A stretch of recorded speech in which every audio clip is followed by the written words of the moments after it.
ketika dia sudah ditok juga nggak nyadar-nyadar.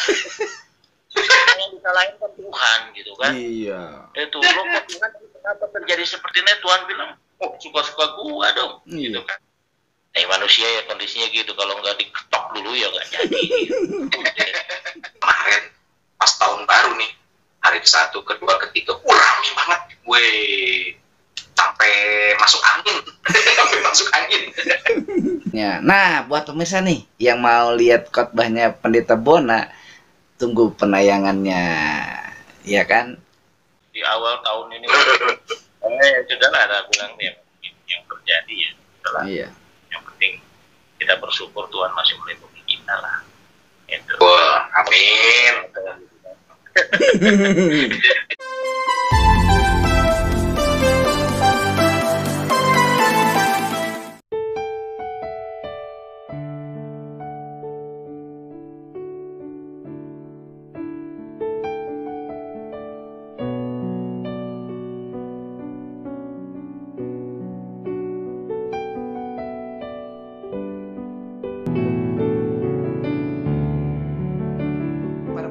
Yang belum subscribe dulu, terus juga dibagikan kepada orang yang Anda kenal, karena ketika Anda melakukan subscribe dan membagikan ini berarti Anda menolong orang lain, menolong kita semua ya.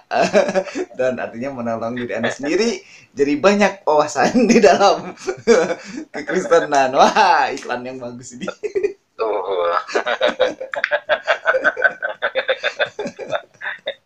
Karena nggak ada iklan yang nongol, jadi iklan sendiri.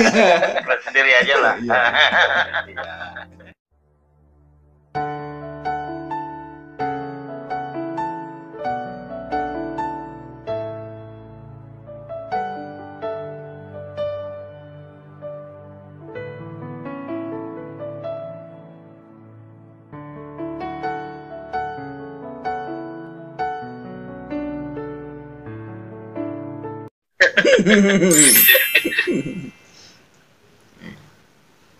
Ini Kang Alfa pengalamannya apa nih, tahun baru ada masalah baru apa?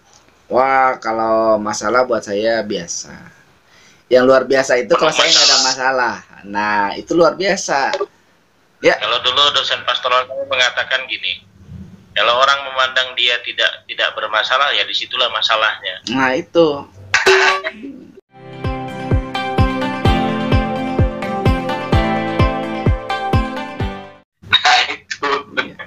Ya, Pak Alfa sekarang memandangnya bermasalah atau tidak bermasalah? Saya tidak berpandang-pandangan, sih. Masalahnya Pak Alfa tidak memandang-pandangan. Iya. Pak Alfa berpandang-pandangan pasti bermasalah. Iya. Saya pernah ditanya, ketika gembala kami, kita lagi diajarin nih sama gembala kita gitu, waktu masih remaja. Terus ditanya sama gembala itu, ada yang mau ditanyakan? Saya langsung ngomong, pertanyaannya adalah, apakah yang harus saya tanyakan?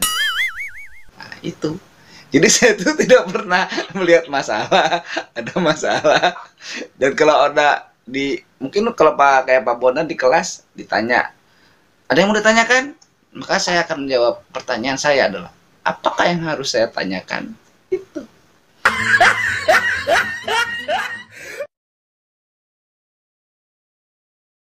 Gurunya pasti bilang, Anda cerdas. Anda cerdas, nilai A untuk Anda. A plus. Ya, melihat apa keadaan seperti tadi yang Pak Bona ceritakan, tahun baru ini harusnya bergembira, ada suasana duka, ada kecelakaan kecil, jangan dibilang kecelakaan besar, kecelakaan kecil. Kayaknya tahun 2022 ini yang masalah. Terus Kang Ode juga lihat berita yang tadi diceritakan itu kan, lihat berita itu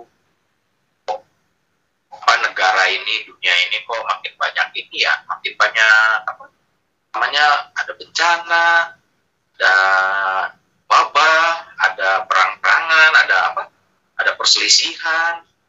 Terus khususnya di negara kita itu apa yang namanya ini loh, persaingan politik ini yang baru-baru ini lagi rame nih. Nah, kok kayaknya bangsa kita juga hari-hari ini kok ya Kang Ode cuma melihat ini sesuai dengan apa yang pernah Pak Pendeta Puna lebih tahu ya, bencana alam, perang, saudara sakit melawan saudara, nah terus sakit penyakit, nah itu kan Pak Pendeta Puna pasti tahu itu kawan keberapa itu. Mungkin bukan cawan ya, mungkin bukan cawan. Apalah ya, itu kan orang bilang kan tanda-tanda akhir zaman ya. Kita sendiri tidak tahu akhir zaman ini kapan. Kita harus baru melihat tanda-tandanya akhir zaman ini dengan berbagai macam kekacauan, dengan berbagai macam bencana yang terjadi, dengan berbagai macam pergumulan. Nah, justru sebetulnya kalau secara rohani saya akan menjawab begini. Kalau kita memang memandang itu sebagai tanda-tanda akhir zaman, berarti kita sebagai orang percaya justru harus lebih rajin melaksanakan tridharma gereja itu. Gereja bukan gedung, bukan organisasi, untuk melayani, bersaksi, dan bersekutu. Dan itu juga bukan hanya sekedar kiasan saja. Saya pergi persekutuan ini, saya pergi persekutuan ini, saya melayani di sana, saya istilahnya bersaksi di sana. Tidak hanya sebagai kiasan saja. Tetapi apa makna yang dapat diambil dari itu? Ketika kita melayani, apa maknanya? Ketika kita bersaksi, apa maknanya? Ketika kita bersekutu, apa maknanya? Kalau bersekutu juga hanya sekedar rutinitas, ya saya katakan 0-0 gitu. Kalau sekedar rutinitas, idealnya gitu dikatakan. Itu ya tidak bagus juga. Kalau misalkan bersaksi hanya untuk istilahnya terlihat, oh saya ini pintar ngomong, saya ini punya wawasan, itu salah juga, sama dengan mencuri kemuliaan Tuhan. Untuk melayani juga melayani, oh saya ini kayak gitu, segala macam istilahnya, saya bisa melakukan ini, saya bisa melakukan itu, saya mulai, bukan saya hanya yang ini, tetapi apa maknanya, apa wujud dari penyertaan Tuhan dalam kehidupan kita ketika kita menyadari bahwa di sana ini ada terjadi tanda-tanda akhir zaman. Apa yang akan kita lakukan dalam 3 hal itu? Itu. Kalau misalkan terus kita ini ya dari tahun 2000 awal ya, bahkan mungkin juga jauh sebelum itulah, dikatakan sudah terjadi gunung meletus, kapal jatuh dan segala macam itu. Inilah tanda-tanda akhir zaman.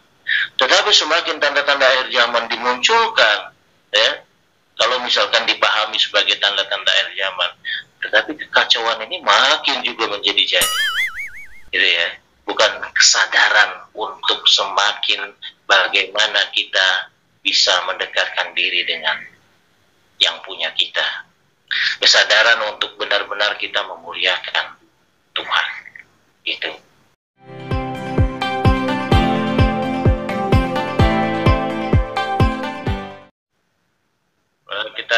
Kita sendiri tidak tahu akhir zaman ini kapan.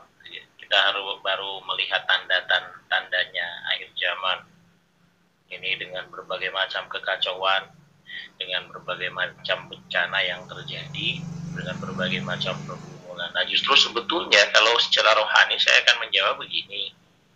Kalau kita memang memandang itu sebagai tanda-tanda akhir zaman, berarti kita sebagai orang percaya justru harus lebih rajin melaksanakan tridharma gereja itu. Gereja bukan gedung, bukan organisasi, tetapi diri kita sendiri, untuk melayani, bersaksi, dan bersekutu. Dan itu juga bukan hanya sekedar kiasan saja. Saya pergi persekutuan ini, saya pergi persekutuan ini, saya melayani di sana, saya istilahnya bersaksi di sana. Tidak hanya sebagai kiasan saja. Tetapi apa makna yang dapat diambil dari itu? Ketika kita melayani, apa maknanya? Manusia ya kondisinya gitu, kalau nggak diketok dulu ya nggak jadi. Nggak mau batunya dulu ya. Kalau lah kalau orang Jawa bilang itu tetap saja nggak jadi gitu. Tapi yang lebih lucunya lagi, ketika dia sudah ditok juga nggak nyadar. Yang disalahin kan Tuhan gitu kan. Iya. Itu lo kok Tuhan kenapa terjadi seperti ini? Tuhan bilang, oh suka-suka gua dong. Gitu kan. Kalau Tuhan bilang seperti itu. Nah itu yang kadang-kadang salah kaprahnya di situ. Nah justru ketika kita melihat ini sebagai tanda-tanda akhir zaman ini, maka justru disitulah kita akan semakin hidup lebih mendekatkan diri kepada Tuhan. Itu. Kita harus lebih sadar diri lagi gitu ya. Jangan sampai menjauh dari Tuhan, justru harusnya lebih mendekatkan diri sama Tuhan.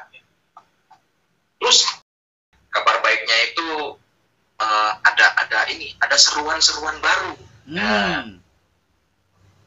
Yuk musnahkan intoleran.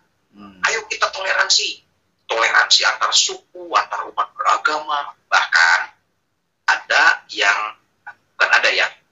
sekarang gereja Tuhan itu digerakkan untuk yuk bersatu. Kita ini sama-sama percaya sama Tuhan Yesus. Apa kita saling membedakan? Bedakan doktrin, bedakan segala macam. Ayo kita bersatu, bergandengan tangan, mencari jiwa untuk kemuliaan Tuhan. Nah, Kang Alpa itu ada kabar baiknya. Nah, menurut Kang Alpa sendiri gimana nanti? Ya betul.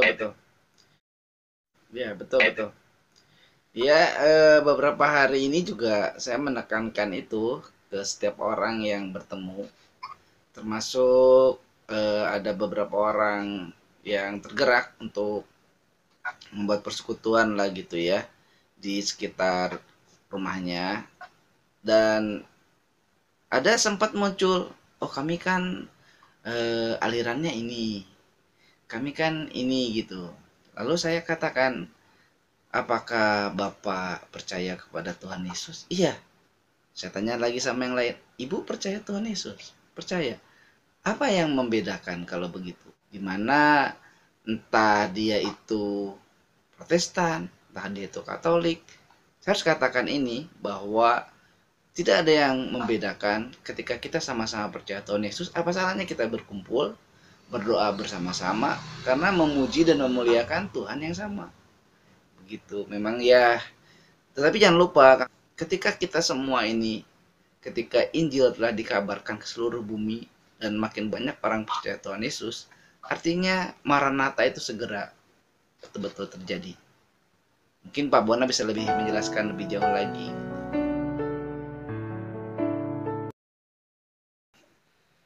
Maranatha ini kan sudah dikupas tuntas sama Pak Antoni itu. Iya betul. Sudah dikupas tuntas. Tapi saya tidak melihat dari sisi itunya ya. Dari Alkitab juga dicatat bahwa Paulus juga dengan tegas mengatakan tidak ada golongan-golongan dalam kekristenan. Betul. Manusia menciptakan golongan-golongan itu. Saya tidak suka dengan Pak Alpa, saya bikin gereja sendiri. Oh no. Kang Ode tidak suka dengan saya, Kang Ode bikin gereja sendiri. Oh no. Ya. Dia mengatakanlah, aku yang menanam, Apolos yang menyirami, Tuhan yang memberikan kehidupan. Itu dia. Tidak ada golongan-golongan. Ketika pertentangan itu terjadi, itu kan, ketika pertentangan itu terjadi yang mengatakan aku loh golongan Apolos, aku loh bukan golongan Paulus, aku loh golongan Paulus, bukan golongan Apolos. Paulus dengan tegas mengatakan itu. Nah inilah pemahaman inilah yang berbeda, sehingga terjadi hal-hal seperti itu. Gini loh, kalau misalkan pemahaman ini tidak berbeda, ya dari dulu juga kita tetap bersatu. Ya, tidak karena ini larinya nanti ke dogma gitu. Dan Pak Yan Antoni yang bisa ini jelaskan ini gitu. Jadi tetap saja memang kesulitan kita itu seperti itu. Karena pemahaman manusia dengan kebebasan untuk menafsirkan itu yang menjadikan kita terkelompok-kelompok, terkotak-kotak. Iya. Padahal ketika kita ngobrol kayak gini asik kan? Iya kan? Iya.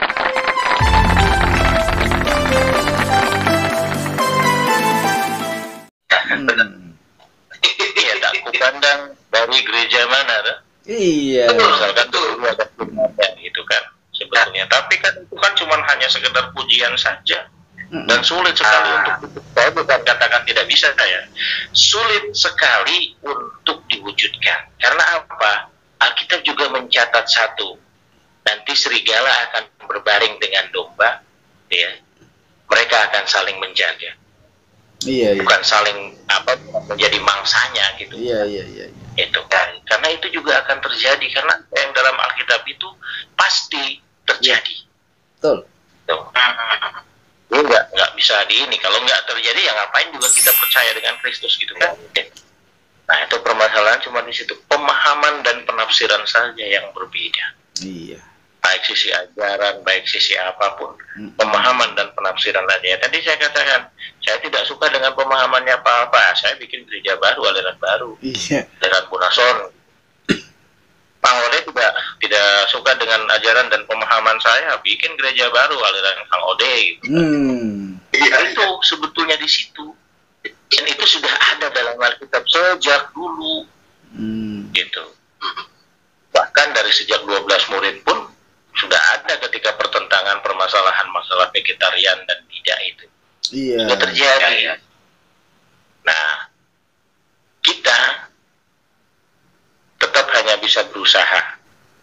Tidak hanya dengan kita yang seiman. Iya. Tapi dengan kita yang tidak seiman pun, kita juga bisa berjalan berdampingan.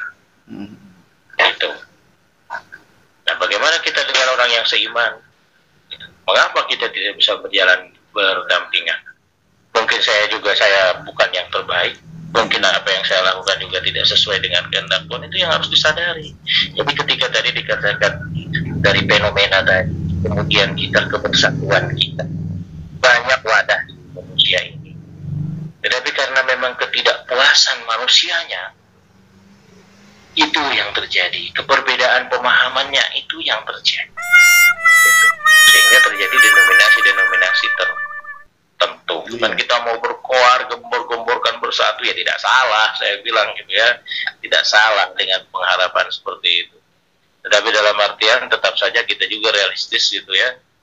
Realistis karena ada hal yang terutama mengenai dogma ini tidak bisa kita samaratakan. Karena masing-masing memiliki pemahaman.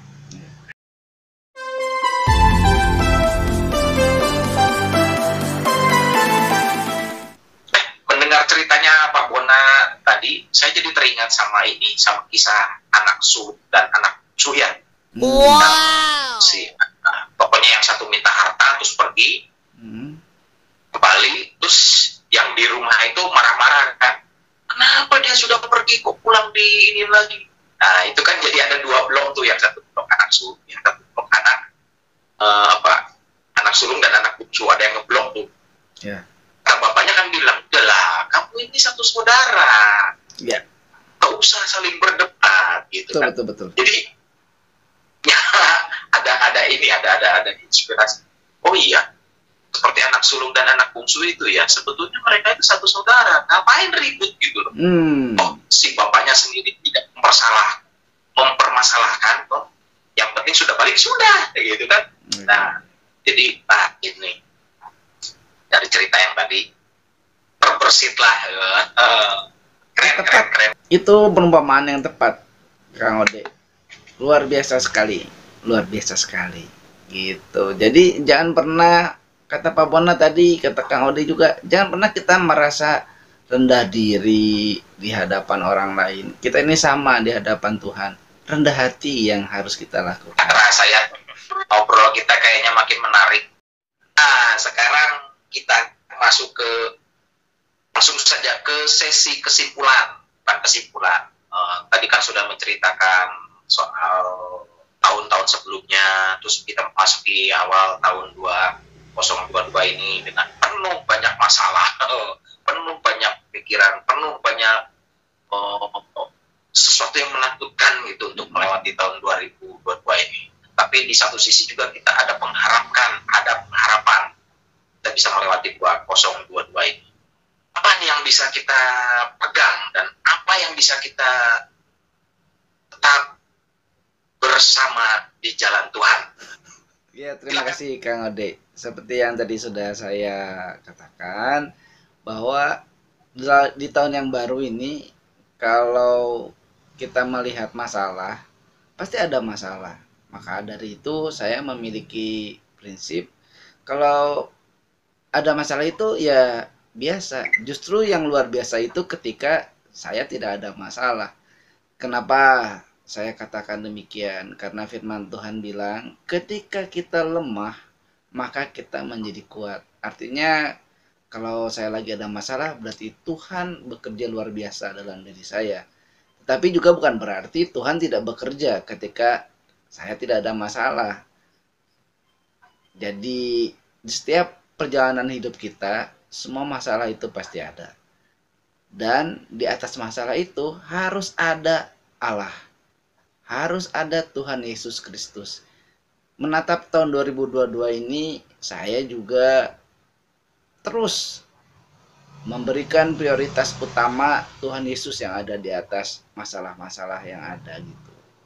Supaya apa? Supaya saya kuat dalam iman kepada Tuhan Yesus dan bahkan bisa menjadi berkat buat orang lain sekalipun dalam kesulitan. Waktu tanggal 3 Januari itu saya lagi sibuk banget, sangat sibuk, sangat padat sekali gitu. Dan ada orang minta tolong sama saya. Pak, saya minta tolong. Saya sampai sempat, ini orang kan tahu saya ini lagi sibuk banget, nggak ada waktu. Dia minta tolong dan minta waktunya cukup panjang, dari jam 6 pagi sampai jam 6 sore lagi, 12 jam. Itu menyita betul-betul waktu saya yang sedang saya kerjakan gitu. Itu betul-betul luar biasa sekali. Tetapi disitulah Tuhan memberikan saya kekuatan bahwa oke, kalau Tuhan mau memang saya nolong. Saya lagi susah juga. Dan itu sering terjadi pada diri saya. Tapi kok saya bisa melewati ya? Disitulah saya yakin itu karena Roh Kudus, karena Allah turut bekerja dalam setiap orang percaya kepada Tuhan Yesus. Roma 8 ayat 28. Ya, segitu dari saya Kang Ode. Ya, tetap percaya sama Tuhan Yesus. Jangan pernah tinggalkan Tuhan Yesus. Cinta Tuhan, cinta keluarga, jaga kesehatan. Oke, mantap. Nah, sekarang dari Kang Ode. Pak Bona terakhir. Harapan tahun 2000 buat baca ya, boleh nyontek ya. Tahun 2022 ini kiranya kita penuh kesetiaan kepada Tuhan. Full faithfulness. Nah, penuh keajaiban yang Tuhan turunkan buat kita dalam segala aspek. Pokoknya Tuhan memberikan keajaiban buat kita. Yang ketiga, penuh kemenangan berjalan bersama Tuhan. Nah, itu aja. Jadi ingat, apapun yang terjadi, Tuhan tidak tidur. Tuhan masih ada, mukjizat masih ada, dan Tuhan siap menolong kita kapanpun asal kita berseru kepadanya. Nah, sekarang Pak Pendeta, saya persilahkan untuk harapan di 2022-nya apa buat kita semua Alpetra, dan silakan tolong ditutup dengan doa buat seluruh pemirsa Alpetra biar bisa melewati 2022 ini. Oke. Silakan. Saya berpikir gini, di masa lalu segala sesuatu apa yang terjadi dalam kehidupan kita bukan terjadi secara kebetulan, tapi ada rencana Tuhan dalam kehidupan kita. Tinggal kita apakah kita dapat menemukan maknanya ataukah tidak. Baik suka, baik duka, kita yakin Tuhan ada dalam kehidupan kita dan selalu memberikan yang terbaik bagi kita. Begitupun ketika kita memasuki tahun 2022 yang penuh pengharapan ini, yang baru 9 hari kita lewati ini, kita tetap menyatakan bahwa Tuhan selalu menyertai kita. Tuhan tidak pernah meninggalkan kita. Dan kita juga jangan pernah meninggalkan Tuhan. Tuhan selalu ada dan Tuhan selalu memberikan yang terbaik bagi kita. Masih ada 350 sekian hari lagi ke depan, dan ini juga harus kita jalani di tahun 2022 ini. Untuk Alpetra Ministry tetap semangat, walaupun kita hanya terdiri dari beberapa individu, tapi justru Alpetra Ministry ini kita jadikan sebagai alat menyuarakan kebenaran firman Tuhan. Amin. Kita berdoa.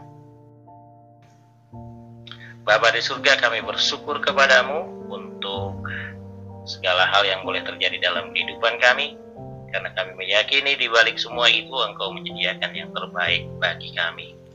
Begitu juga ketika kami menapaki tahun 2022 ini yang baru 9 hari kami dilalui, kami menyerahkan sepenuhnya dalam bimbingan tangan kasih Tuhan, karena yakin dan percaya Engkau tidak akan pernah meninggalkan kami. Engkau selalu menemani kami, Engkau selalu membimbing kami, sehingga kami boleh melewati tahun 2022 ini dengan penuh sukacita. Berbagai macam hal yang akan terjadi, kami mohon Engkau mampukan kami untuk melakukannya. Terutama di dalam pelayanan kami di Alpetra Ministry ini, kami serahkan sepenuhnya dalam perlindungan Tuhan, sehingga melalui Alpetra Ministry ini, nama Tuhan tetap dipermuliakan. Di dalam nama Bapa, Putra, dan Roh Kudus kami berdoa. Amin. Amin. Amin. Amin. Oke. Terima kasih sahabat Alpetra. Sampai di sini dulu perjumpaan kita. Pokoknya tetap cinta Tuhan, sayangi keluarga, dan jaga kesehatan. Sampai bertemu kembali.